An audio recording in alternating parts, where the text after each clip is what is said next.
ફરિયાદ છે એવું છે કે સાહેબ કે આ રોડ બની રહ્યો છે, કોઈ ટેક્ચર કામ સરખી રીતે થતું નથી પહેલાં તો, કારણ કે કંપની પરમિશન વગર તો રેતી માટી નાખી છે. પ્લસ આ રોડનું કામ એકદમ બોગસ છે પહેલું તો. અત્યારથી જ આ કામકાજ થતું હોય તો પાછળથી હું નહીં થઈ જવાનું, કારણ કે જેવા અમદાવાદના બીચ પડ્યા તો આનું કોઈ ગામ ડોલતું નહીં, બરાબર, તો પાછળથી હું થઈ શકવાનું નથી. બ્રિજમાં શું તકલીફ થઈ છે? પણ તિરાડો પડી છે, પ્લસ અંદર ગાબડા પડ્યા છે અંદર, બરાબર. ઓકે, શું નામ તમારું? ભંડારી સચિન.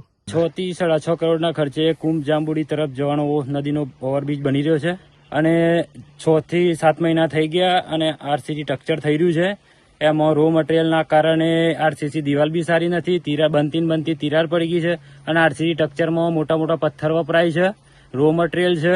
અને આવા જો બિલ્ડરો કામ કરશે અને ગામના કોઈ ધ્યાન નહીં દે, સરકારી કોઈ અધિકારી ધ્યાન નહીં દે તો આ સ્ટ્રક્ચર 6 મહિના, વર્ષ, 2 વર્ષ કે 5 વર્ષમાં તૂટી જશે અને આવા કોન્ટ્રાક્ટરોને બ્લેકલિસ્ટ કરવા મારી નમ્ર વિનંતી છે. આ બાબતે કોઈ જગ્યાએ રજૂઆત કરી ખરી? ના, કોઈ રજૂઆત કરી નથી. અમે પહેલા જ રજૂઆત તમને બોલાવીને કરી છે, એટલે આમાં બધા સરકાર સહયોગ આપે એ વિનંતી છે.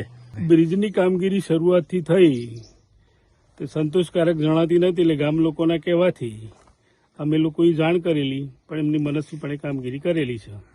અને માટીની જે પરવાનગી વગર માટી લાવીને નાખ્યું છે એની અમને પણ જાણ નહીં અને ગામ લોકો એમની મનસ્વીપણે કામગીરી કરી છે. ભાઈ શ્રી ડોડિયાભાઈએ રજૂઆત કરેલી છે, બરાબર, અને લખણ પણ આપેલું છે. શું નામ તમારું? ભીખાભાઈ ગોહિલ.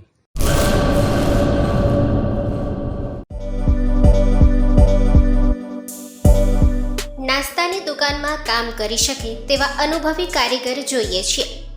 આકર્ષક પગાર, ઉંમર વર્ષ 18 થી 32 વર્ષ, દયાપર, તાલુકો લખપત.